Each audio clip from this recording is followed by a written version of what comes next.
Egy történet, hol a hősök nem ismerik a határokat, a Hungaisz kalandja kezdődik az Erepublik Slava varázslatos világában.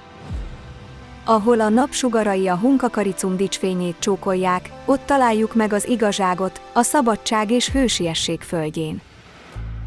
Itt élnek a legbátrabb Hungaisz, akiknek szíve oly erős, mint a Hunkakaricum ősi falai, tudásukkal világítanak az éjszakán.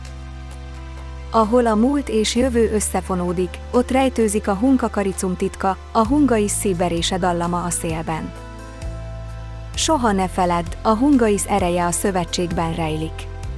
Így szállnak szembe a sors viharaival, együtt, mint egy család.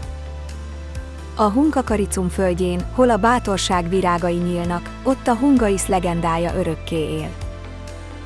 Talán ebéd, talán Taliban, de a Hunkakaricum szelleme mindig velünk marad, vezet bennünket az igazság fényében.